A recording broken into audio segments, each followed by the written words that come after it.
بسم الله الرحمن الرحيم. ازيكم حبايبي؟ عاملين ايه؟ يا رب تكونوا بخير. هنعمل النهارده مع بعض الصورة من اللولي والالماس. ايه هي الادوات اللي احنا او فواصل الالماس؟ ايه هي الادوات اللي احنا عايزينها عشان ننفذ الموديل ده؟ اول حاجة هنحتاج معانا لولي مقاس 10، هنحتاج معانا لولي مقاس 10، وهنحتاج فواصل الماس من اللي هي ليها 3 فتحات بالشكل ده. انا كنت وريتها لكم في فيديو المشتريات، اللي هو الفواصل اللي هي الالماس اللي هي الصغير، اللي هو ليه 3 فتحات بالشكل ده. تمام. وهنحتاج معانا قفل، هنحتاج معانا زرد. تمام، ده اللي هو الزرد. هنحتاج معانا الاستوبر. تمام، استوبر. تمام، هنحتاج معانا استوبر، وهنحتاج معانا كفر استوبر اللي هو بالشكل ده. تمام. وهنحتاج معانا خيط صنارة مقاس 50. ممكن نستخدم مقاس 50 وممكن نستخدم مقاس 60. هنستخدم النهارده مقاس 50. وهنحتاج مسطرة. تمام. وهنحتاج الادوات بتاعتنا اللي هي الزرادية، اللي هي الناعمة، والزرادية المبرومة. تمام. وهنحتاج معانا وهنحتاج معانا مقص. تمام، وهنحتاج معانا مقص. طيب هنعمل ايه؟ اول حاجة احنا هنعمل الاسورة دي دورين من اللولي. فاحنا اول حاجة هنعملها ان احنا هنستخدم خيط الصنارة. تمام، فاحنا هنعمل نقطع من خيط الصنارة 17 سنتي. عايزين 17 سنتي، فاحنا هنقطع يعني ازيد شوية من 17. تمام، فهنخليها مثلا 19، وفي الاخر نبقى نشيل الزيادة. تمام، ادي 19. تمام، اللي هو الجزء ده كده. وعايزين جزء برضو يبقى نفس الطول بتاعه، نقطع عليه نفس الطول اللي هو 19 سنتي. تمام، يبقى احنا قطعنا كده 19 سنتي. تمام. بعد كده هنعمل ايه؟ يبقى احنا كده عندنا قطعتين من خيط الصنارة مقاس 19 سنتي. بعد كده هنعمل ايه؟ هنجيب اول حاجة هنجيب القطعة الاولانية. تمام، وهنقفلها بالاستوبر وكفر الاستوبر. تمام، هندخل الاول كفر الاستوبر فيها كده بالشكل ده، وبعد كده الاستوبر. تمام، ونبدأ نقفل، يعني نسيب مسافة نص سنتي بالشكل ده كده. تمام، ونقفل. بعد كده هنعمل ايه؟ نقفل الغطا بتاع الاستوبر بالشكل ده كده. يبقى احنا قفلنا كده الجزء ده. تمام، بالشكل ده كده. اول حاجة هنعملها هنحط قطعة من اللولي. هنقفل الناحية التانية برضو الاول. تمام، برضو هندخل اللي هو كفر الاستوبر. تمام، معانا الاول، وبعد كده هندخل الاستوبر. يعني احنا عشان نقفل الناحيتين الاول ونثبت الناحيتين بالكفر الاستوبر والاستوبر. تمام، بالشكل ده. بعد كده هنبدأ نقفله، نسيب برضو نص سنتي كده ونقفل. بعد كده هنطلع كفر الاستوبر بالشكل ده، نقفل كفر الاستوبر. تمام، يبقى احنا قفلنا الناحية التانية كمان بالشكل ده. تمام. بعد كده هنعمل ايه؟ بعد كده هنبدأ نرص الجزئين. احنا هنا معانا الجزء الاولاني اهو، الجزء التاني هنحط فيه قطعة من اللولي. تمام، وبعد كده هنجيب الفاصل اللي هو الالماس. طبعا عايزين فاصل الالماس يبقى عدل، يعني يبقى نفس الاتجاه في الاتنين. فاحنا هندخل الاول في الجزء ده. تمام، بالشكل ده كده. تمام، وبعد كده هندخل الجزء التاني في هنسيب الفتحة اللي هي في النص دي، وهندخل في الفتحة اللي هي على الطرف. يبقى احنا عملنا هنا واحدة في الطرف ده وواحدة في الطرف ده، عشان هي هتبقى الاسورة دي عبارة عن دورين. تمام، بالشكل ده. يبقى احنا وصلنا للشكل ده. تمام. بعد كده نعمل ايه؟ بعد كده هنبدأ نرص بقى الباقي. طبعا هنحط 2 من الفواصل، مش هنحط فاصل واحد، هنحط 2. تمام. تمام. بعد كده نبدأ نحط الفاصل التاني، احنا نحط 2 من الفواصل جنب بعض، هنحط الفاصل التاني برضو بنفس الترتيب، ونسيب الفتحة اللي هي في النص ونحط على الفتحة اللي هي في الطرف. تمام بالشكل ده.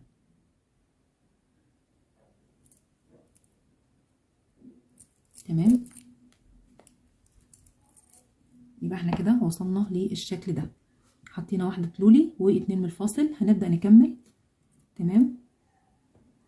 فهنحط بعد كده 3 من اللولي، 3 لولي في كل ناحية، يعني احنا عندنا دورين، كل دور هنحط فيه 3 من اللولي في الجنب ده كده، وهنحط فيه الناحية التانية 3 من اللولي.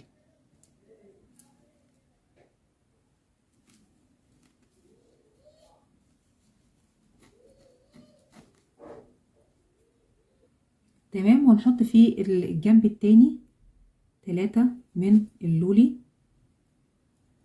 تمام بالشكل ده.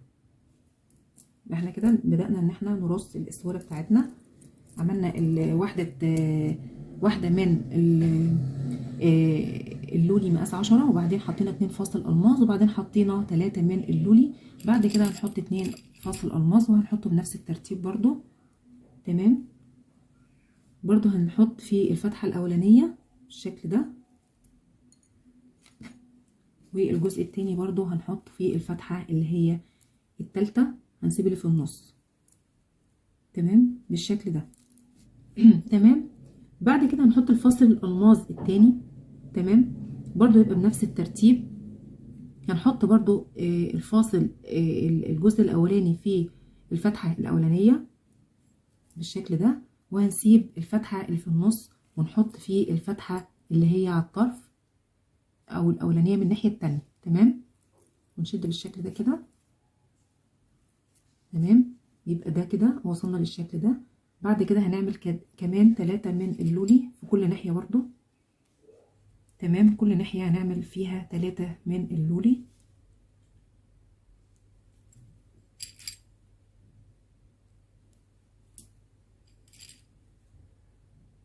تمام، احنا كده عملنا هنا 3 وهنعمل من الناحية التانية 3. يبقى احنا كده عملنا واحدة من اللولي، وبعد كده 2 فاصل 3 من اللولي، وهنعمل كده بالتبادل لحد ما نوصل للمقاس اللي احنا عايزينه اللي هو 17 سنتي. تمام، طبعا لو عايزه تكبري عن 17 على حسب معصم الايد، فيعني هو ده 17 يعني في الوسط. لو في حد عايز يزود على حسب مقاسه طبعا دي في ايدينا. تمام، برضو وصلنا لحد الشكل ده. هنبدأ نحط 2 فاصل من الألماس. تمام، هنحط في الفتحة الأولانية. تمام بالشكل ده، والجزء التاني هنحطه في الفتحة الأولانية من الناحية التانية. تمام بالشكل ده كده. تمام اهو. تمام، بعد كده هنحط كمان فاصل برضو بنفس الاتجاه. تمام كده، وهنحط من الناحية التانية في الفتحة الأولانية منه. تمام،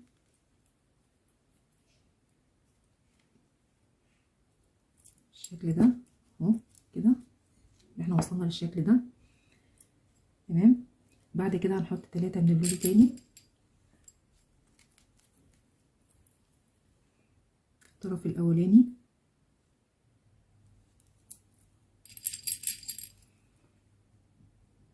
تمام،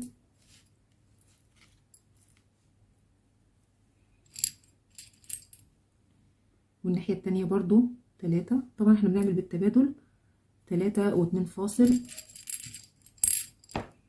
لغاية ما نوصل للنهاية. تمام، بعد كده هنحط. تمام، احنا وصلنا للشكل ده اهو. تمام، ده الشكل اللي احنا وصلنا له. هنبدأ نكمل، نحط كمان 2 فاصل برضو زي ما قلنا، يعني الطرف الأولاني في الفتحة الأولانية والطرف التاني في الفتحة التانية. تمام،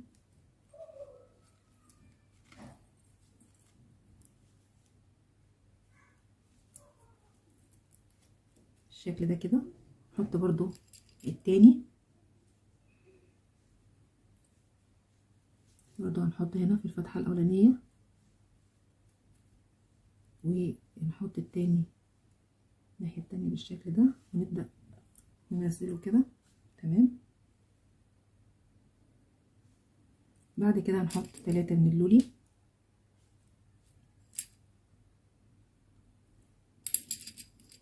تلاتة، والناحية التانية برضو 3. تمام.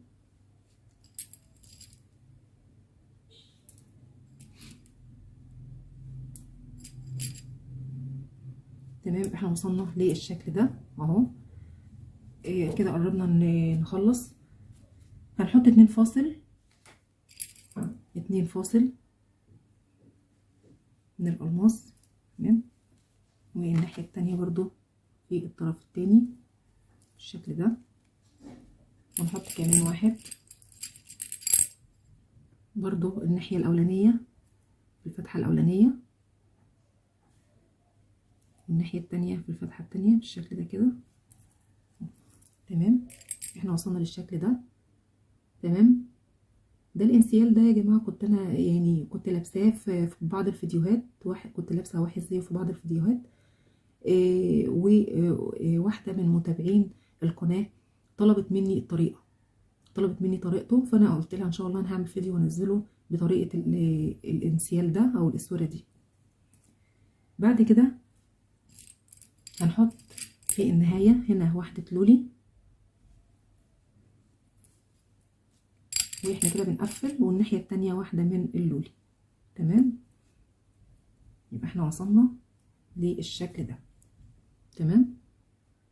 وطبعا احنا قافلين من الناحية دي بالاستوبر بالشكل ده، والناحية التانية برضو هنقفلها دلوقتي بالاستوبر. طبعا انا عاملة بزيادة، احنا عايزين مقاسه 17 سنتي. احنا هنبدأ بقى نظبط من الجنب هنا. احنا كده خلصنا المقاس، فهنبدأ نعمل ايه؟ هنحط الاستوبر ونقفل. هنا هنحط الكفر الاستوبر والاستوبر معانا. تمام. وبرضو هنبدأ نقفل كل واحدة لوحدها، ونسيب مسافة كده، يعني واحنا بنقفل ما نخليهاش، يعني نسيب مسافة كده بحيث ان الخرز يبقى حر في الحركة، ما يبقاش مشدود قوي يعني، وايه، وممكن ان هو يتقطع بسهولة. تمام. فهنبدأ نقفل بقى الاستوبر.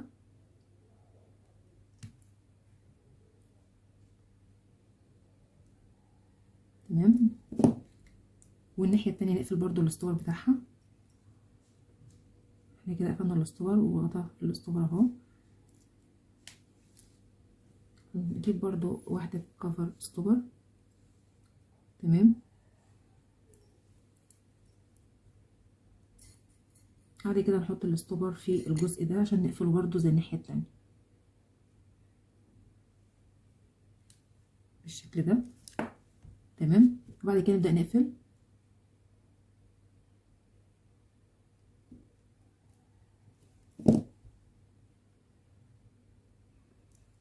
احنا كده قفلنا الناحيتين اهو بالشكل ده، واللي هو الزيادة ده هنبدأ نقصه.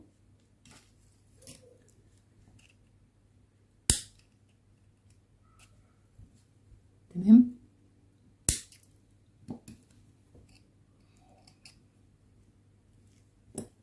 بالشكل ده كده. يبقى احنا وصلنا للاسوره بالشكل ده. تمام. ده مقاسها 17 سنتي، مقاسها 17 سنتي. طبعا عايزين نكبر عن 17 سنتي، طبعا دي في ايدينا، لكن هو المقاس يعني في الوسط كده بيبقى 17 سنتي. طب احنا هنقفلها من ناحيتين ازاي؟ طبعا الناحيتين دول منفصلتين. طبعا لو احنا كنا عملناها مع بعضها في استوبر واحد كان هتبقى الجزء بتاع اللولي من هنا معوج كده في بعضه، لكن احنا عملناها كل واحده لوحدها في استوبر وكفر استوبر.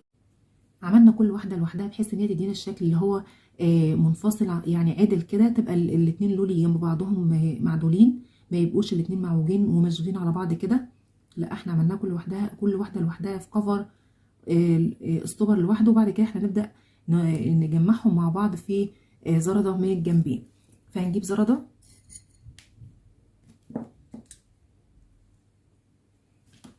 تمام. بعد كده هنفتح الزردة. تمام، هنفتح الزردة وهنبدأ ندخل فيه الجزئين دول، هنمسكهم مع بعض بقى. تمام، الجزء ده كده. تمام، ندخل الجزء التاني معاه بالشكل ده. تمام، نبدأ ان احنا نقفل الزردة بتاعتنا.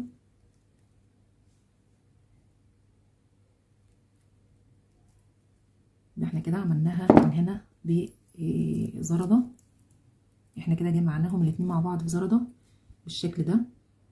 تمام، الناحية التانية نفس النظام برضو، هنجيب زردة. تمام، ونفتح الزردة بتاعتنا وهنبدأ نجمعهم الطرفين برضو مع بعض في الزردة. تمام كده، وندخل الناحية التانية معاها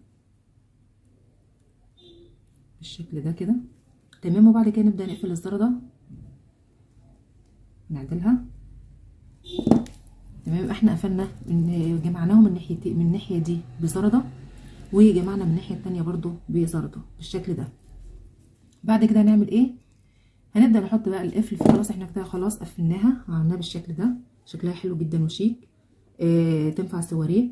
والفاصل الالماس كده لما احنا عرضناه عملناهم اتنين جنب بعض، بقى شكله عريض وشكله حلو وباين، احسن ما يكون واحد بس ويكون رفيع وشكله يعني مش باين شويه، لكن ده شكله باين وهتبقى شكلها حلو جدا وشيك جدا في اللبس. تمام، هنبدأ نجيب، طبعا انا جايبه قفل هنا، مستخدمه قفل كبير. تمام، فهنجيب زردة. تمام، نفتح الزردة بتاعتنا، نحط القفل. تمام اهو كده، وبعد كده هنحط فيهم الحلقة من الناحية اللي احنا عملناها، قفلناها من ناحية بالشكل ده اهو.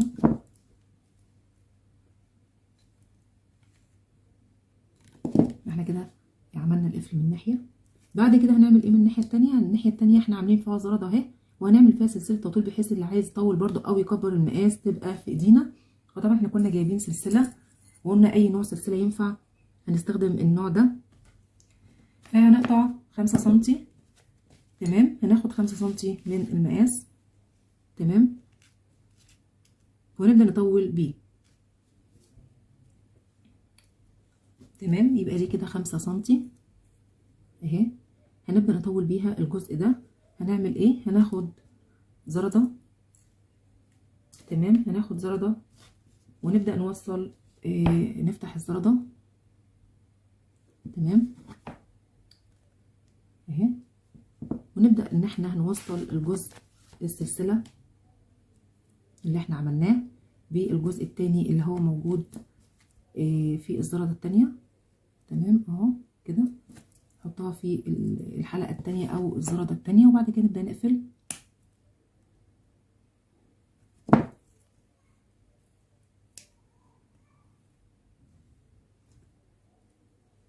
تمام، يبقى احنا كده عملنا اللي هي سلسلة التطويل من الناحية التانية بالشكل ده، بالشكل ده. تمام، وده شكله حلو جدا، شكله حلو جدا وشيك، ينفع مناسبة. تمام، ويبقى حلو جدا في اللبس. تمام، اوريهولكوا برضو اهو، ده هو بقى شكله كده في اللبس، شكله حلو جدا وشيك. تمام، وينفع مناسبة لخروج، بيبقى شكله حلو جدا وقيم. تمام، ده يعني حد من متابعين القناه كان طالبها مني وانا عملتها النهارده عشان هي طلبته مني، كنت انا لابساه وقالت لي عايزه طريقه الانسيال اللي انتي لابساه في الفيديو، فانا قلت لها ان شاء الله هعمل له فيديو. ده شكل الانسيال اللي انا كنت لابساه، بس انا كنت لابساه على لون تاني كان لونه هافان. فطبعا احنا ممكن نعمل جميع الالوان، ده اللون النبيتي، ممكن نعمل الاسود، ممكن نعمل جميع الالوان منه، وطريقته سهله وبسيطه مفيهاش اي حاجه خالص، وشكله حلو وشيك جدا في اللبس. طبعا ينفع مناسبة. تمام. يا رب يكون الموديل بتاع النهارده عجبكم.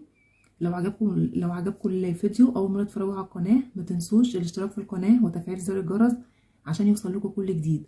والسلام عليكم ورحمه الله وبركاته.